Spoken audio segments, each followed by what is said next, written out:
بسم اللہ الرحمن الرحیم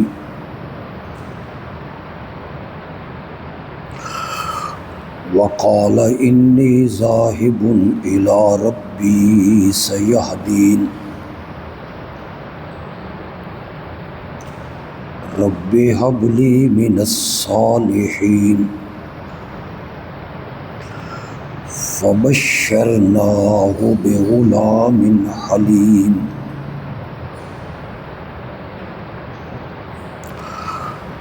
فلما بلغ معه السعي قال يا بني إني أرى في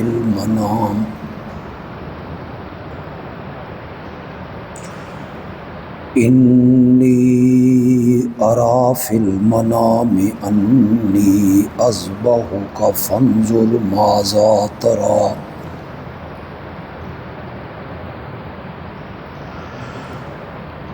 قال يا أبت افعل ما تؤمر ستجدني إن شاء الله من الصابرين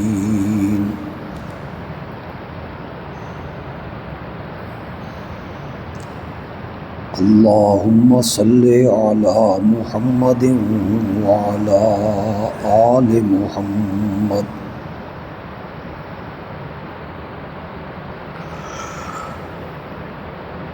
كما صليت على إبراهيم وعلى آل إبراهيم إنك حميد مجيد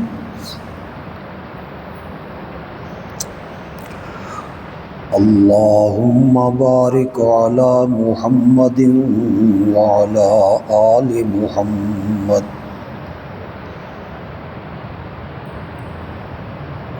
كما باركت على إبراهيم وعلى آل إبراهيم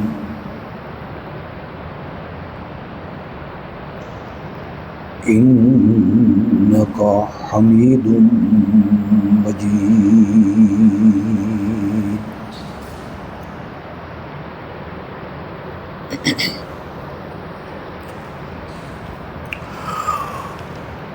سورۃ صافات کی ابتدا میں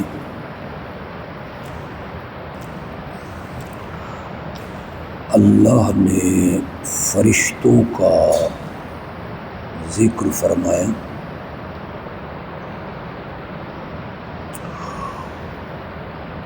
اور فرشتوں کے تذکرے سے مقصد یہ تھا کہ وہ ہمارے سامنے عاجزیاں کرتے ہیں،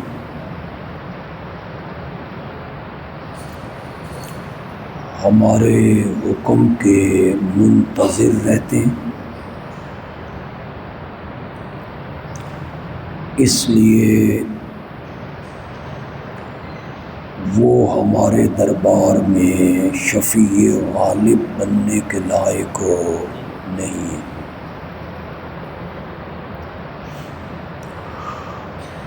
اس کے بعد جنات کا ذکر کیا، مقصد یہ تھا کہ ان کا آسمان پہ جانا روک دیا گیا۔ اگر کوئی چوری چھپے آسمان کی طرف جائے تو آگ کے چابک مار کے انہیں بھگایا جاتا ہے، اس لیے وہ بھی اس لائق نہیں کہ انہیں شفیع غالب سمجھ کے پکارا جائے۔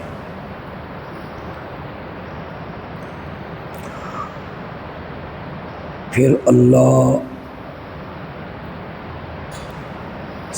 7 نبیوں کے واقعات بیان کرنا چاہتے ہیں،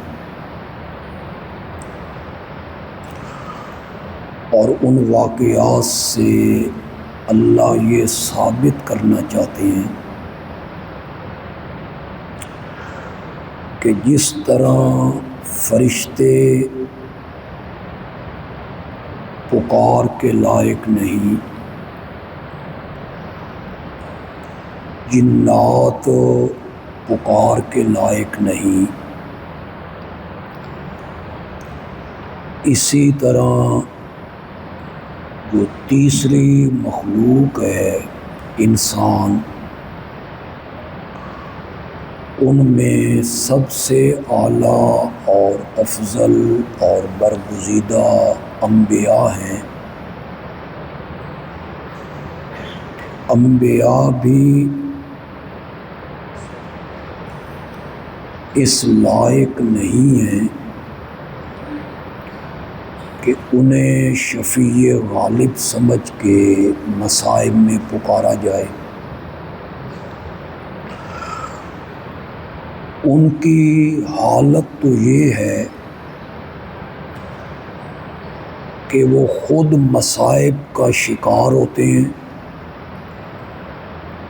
اور دکھوں میں گھر کر وہ ہمارے سامنے عاجزیاں کرتے ہیں، زاریاں کرتے ہیں، گڑ گڑاتے ہیں، دعائیں مانگتے ہیں۔ جو خود عاجز ہو، جس پر مصائب آئیں، دکھوں میں مبتلا ہو، وہ ہمارے دربار میں شفیع غالب بننے کے لائق نہیں ہے۔ لہذا انبیاء بھی عبادت و پکار کے لائق نہیں۔ ان میں حضرت نوح کا ذکر ہم پڑھ چکے ہیں، اور گزشتہ درس میں ہم نے حضرت ابراہیم علیہ السلام کا کچھ ذکر و تذکرہ ہم نے پڑھا کہ وہ ساری زندگی شرک کے خلاف جہاد کرتے رہے۔ انہوں نے بتوں کو توڑ کے رکھ دیا، لوگوں کو سمجھاتے رہے کہ جنہیں تم پکارتے ہو، سجدے کرتے ہو، ان کے نام کی نظر و نیاز دیتے ہو، وہ تو بول نہیں سکتے، سن نہیں سکتے، اور تمہارے کسی کام نہیں آ سکتے۔ اصل مقصد حضرت ابراہیم کے قصے سے یہی ثابت کرنا ہے کہ وہ ہمیں پکارا کرتے تھے، ہمارے سامنے عاجزیاں کرتے تھے، اور انہوں نے ساری زندگی شرک کے خلاف جہاد کیا، اور اللہ کی توحید کو انہوں نے بیان کیا۔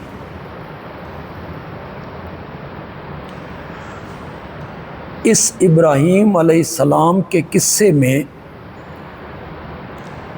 اللہ ان کی فرما برداری کا ایک واقعہ بیان کریں گے۔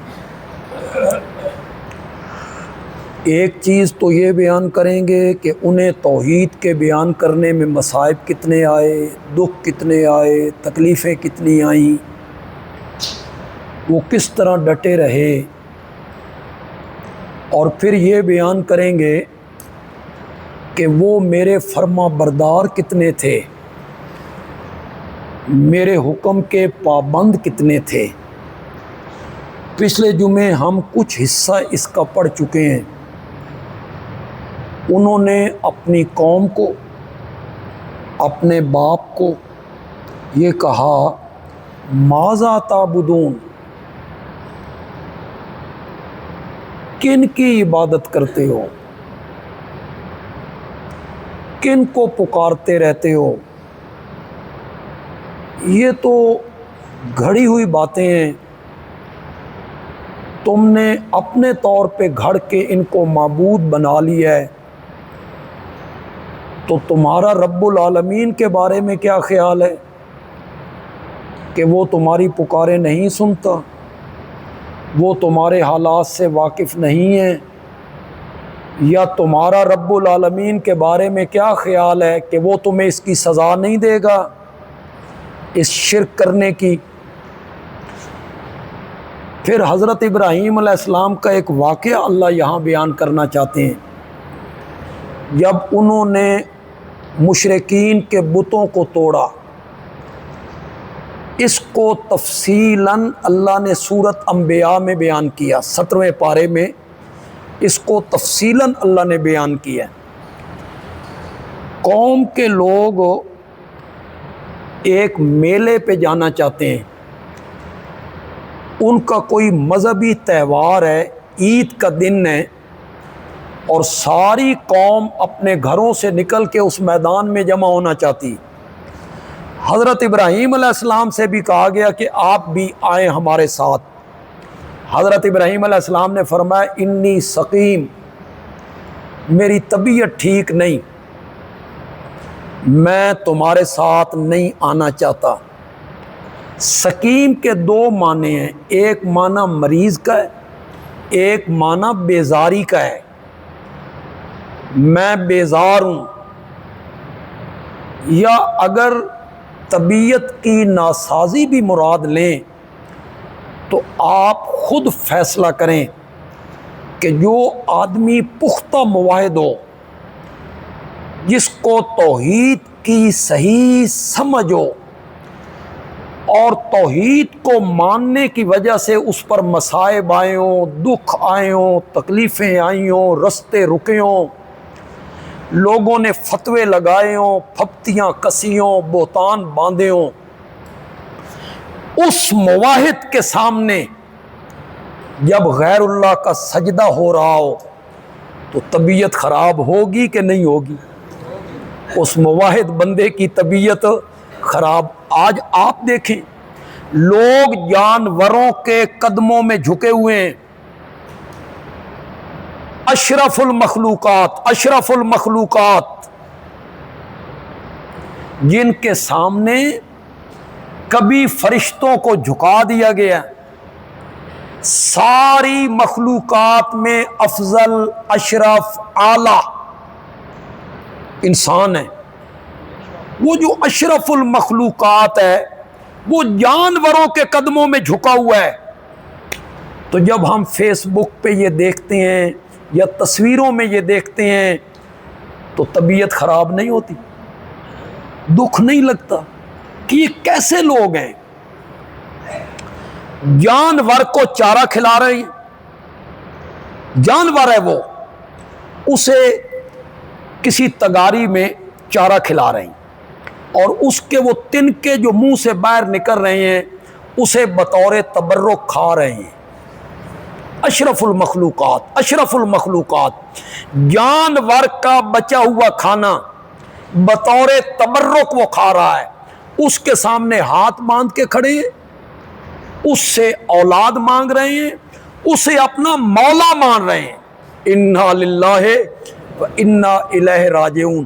جب ہم یہ حالت دیکھتے ہیں لوگوں کی، چہرے پہ سنت رسول ہے، سفید ریش ہے، بزرگ ہے، اور جس کے سامنے جھکا ہوا ہے وہ داڑھی منڈا ہے، وہ سامنے بیٹھا ہے وہ داڑھی منڈا ہے، اس کے چہرے پہ سنت رسول نہیں، اور یہ سفید ریش بندہ اس داڑھی منڈے کے سامنے جھکا ہوا ہے، ہاتھ باندھ کے یوں کھڑا ہے۔ اس خاندان کے 8 9 سال کے بچے جب گھروں سے باہر نکل کے دربار میں آتے ہیں تو سفید ریش لوگ یوں ہاتھ باندھ کے اس بچے کے سامنے کھڑے ہیں۔ تو یہ ماحول جب ہم دیکھتے ہیں تو طبیعت خراب نہیں ہوتی؟ موحد آدمی کی طبیعت خراب ہو جاتی ہے کہ یہ کیسے لوگ ہیں.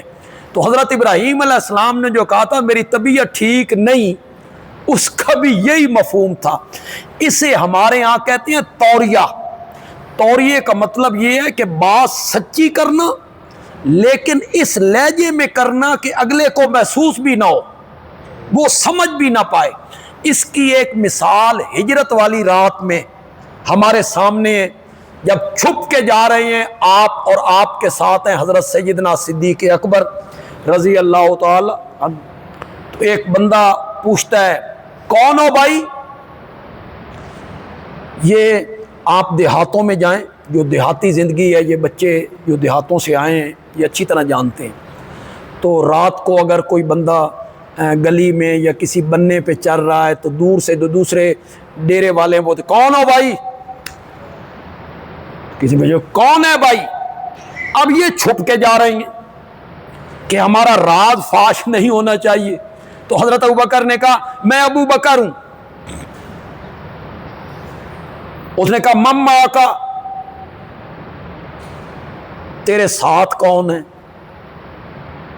اب یہ نبی پاک کا نام لیں تو راز فاش ہو جائے گا، جھوٹ بولیں تو پھر ابو بکر صدیق نہیں رہے گا.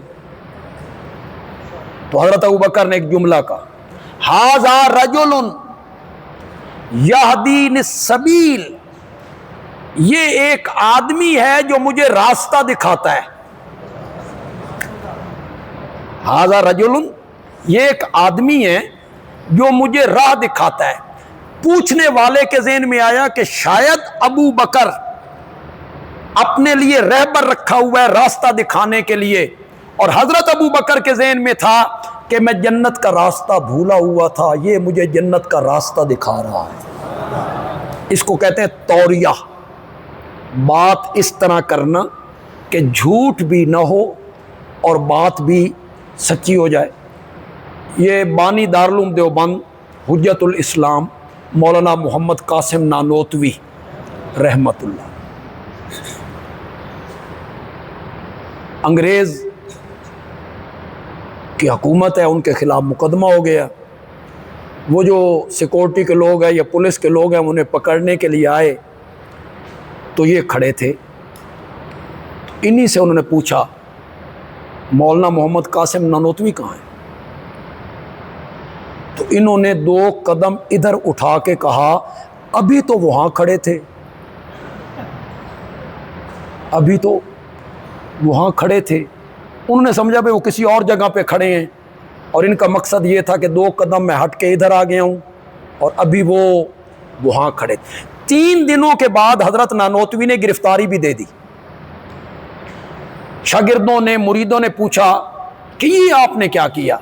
تو فرمایا 3 دن جو چھپنا ہے نا یہ میرے نبی کی سنت ہے، تو میں چاہتا تھا کہ زندگی میں اپنے نبی کی اس سنت پہ بھی میرا عمل ہو جائے. تو جب قوم کے لوگ چلے گئے بھئی ان کی تو طبیعت خراب ہے، تو قرآن کہتا ہے فراغ الی آلہتہم فقال الا تاکلون. تو حضرت ابراہیم متوجہ ہوئے ان کے معبودوں کی طرف. وہ جو معبد خانہ تھا وہاں ان کے سامنے شرینیاں رکھی ہوئی ہیں، شاید اس لیے رکھ گئے ہوں کہ ہم میلے سے واپس آئیں گے تو یہ شرینیاں بابرکت ہو جائیں گی. بتوں کے سامنے آنے کی وجہ سے ان میں تاثیر پیدا ہوگی تو آ کے کھائیں گے. تو حضرت ابراہیم علیہ السلام وہاں پہنچے تو سب سے پہلے کہا الا تاکلون، یہ تمہارے پوجنے والوں نے اتنی شرینیاں سامان تمہارے سامنے رکھا ہوا ہے کھانے پینے کا، کھاتے کیوں نہیں ہو؟ اب انہوں نے کیا جواب دینا تھا؟ بھئی کھاتے ہیں یا نہیں کھاتے؟ تو حضرت ابراہیم علیہ السلام کہتے ہیں مالکم لا تنطقون، تمہیں کیا ہو گیا ہے، بولتے نہیں ہو؟ ناراض ہو میرے نال؟ کوئی گل شل کرو میرے نال. میں جو تم سے پوچھ رہا ہے کہ کیوں نہیں کھا رہے ہو، بولتے کیوں نہیں ہو؟ فراغ علیہم ضربم بالیمین، بالیمین کا معنی ہوگا قوت، قوت کے ساتھ ہتھوڑا چلایا، مارنے لگے، قوت کے ساتھ ہتھوڑا چلایا۔ پھر قوم کے لوگ آئے، انہوں نے یہ منظر دیکھا، ابراہیم علیہ السلام کی طرف آئے کہ یہ سب کچھ تم نے کی ہے، تم نے کی ہے یہ سب کچھ۔ تو حضرت ابراہیم علیہ السلام تو اسی انتظار میں تھے کہ کوئی موقع ملے اور میں ان بتوں کی بے بسی ان کے سامنے ظاہر کر دوں۔ حضرت ابراہیم علیہ السلام کو موقع مل گیا، فرمایا اتعبدون ما تنحتون، تم پوجا پاٹ کرتے ہو ان کی جن کو خود تراشتے ہو، اپنے ہاتھوں سے انہیں تراشتے ہو، گھڑتے ہو۔ واللہ خلقکم، اور اللہ تمہارا خالق ہے، تمہارا پیدا کرنے والا اللہ ہے۔ وما تعملون، اور جو پتھر اور لکڑیاں، جن لکڑیوں اور پتھروں سے اپنے معبود بناتے ہو نا، اس کا خالق بھی اللہ ہے۔ ان لکڑیوں کا خالق بھی کون ہے؟ ان پتھروں کا خالق بھی کیا؟ جو کچھ تم کرتے ہو، جو تم بناتے ہو، لکڑیوں سے بت بنا لیتے ہو، پتھروں کو تراش کے بت بنا لیتے ہو، تو ان پتھروں کا اور لکڑیوں کا خالق بھی کون ہے؟ اللہ ہے۔ یہاں آپ بھی جو شہر کے آباب آئیں، آپ بھی ذرا توجہ کر لیں، طلبہ ذرا زیادہ توجہ کر لیں۔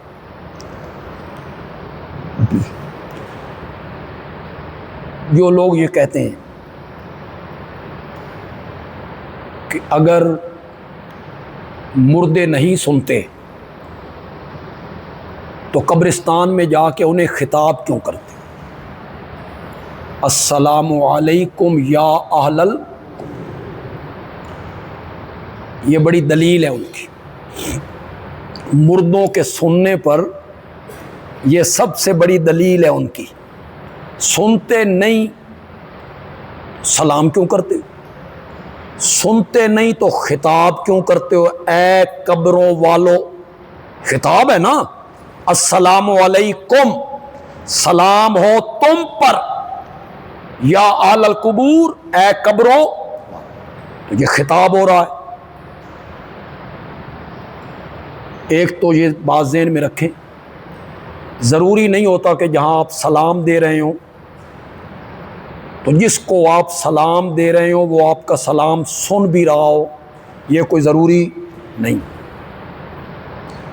آپ نماز میں السلام علیکم ورحمۃ اللہ، السلام علیکم ورحمۃ اللہ سلام دیتے، سنتا تو ساتھ والا بھی کوئی نہیں، تو پھر آپ کیوں سلام دیتے ہیں؟ السلام علیکم ورحمۃ اللہ، السلام علیکم ورحمۃ اللہ۔ آپ کسی کو خط تحریر کرتے ہیں، میرے پیارے بھائی السلام علیکم ورحمۃ اللہ، تو وہ سن رہا ہوتا ہے جب آپ یہ لکھ رہے ہوتے ہیں، تو یہ بول رہے ہوتے ہیں السلام علیکم ورحمۃ اللہ۔ آپ جب نماز میں پڑھتے ہیں السلام علیکم ایھا النبی، تو کیا اسی نظریے سے پڑھتے ہیں کہ نبی پاک کو میں سلام کہہ رہا ہوں اور وہ سن رہے ہیں؟ تو نماز میں سلام دینا، کسی کو سلام کرنا نماز میں جائز ہے؟ مفسد صلاۃ ہے۔ اس نظریے سے کسی کو سلام کریں آپ کہ وہ میں اس کو سلام دے رہا ہوں، میرا سلام سن رہا ہے، تو نماز کیا ہو جائے گی؟ فاسد ہو جائے گی نماز۔ لیکن آپ وہاں بھی سلام کرتے ہیں السلام علیکم ایھا النبی، تو ذہن میں رکھیے سلام دعا ہے، دعا، سلام کیا ہے؟ دعا۔ اور یہ ضروری نہیں کہ جس کو آپ دعا دے رہے ہیں وہ آپ کی دعا کو سن بھی رہا ہو، یہ کوئی ضروری نہیں۔ ایک بات یہ طے ہو گئی۔ دوسری بات یہ طے ہو گئی کہ خطاب میں سماع ضروری نہیں، یہ ضروری نہیں ہے کہ جہاں آپ خطاب کر رہے ہوں تو وہ سن بھی رہا ہو، یہ کوئی ضروری نہیں ہے۔ اذان میں مؤذن صبح کی اذان میں کہتا ہے الصلاۃ خیر من النوم، اور آپ اپنے گھر میں کہتے ہیں صدقتا، کیا میں نے صدقتا کہا؟ تو نے کیا کہا؟ تو آپ نے خطاب کی ہے۔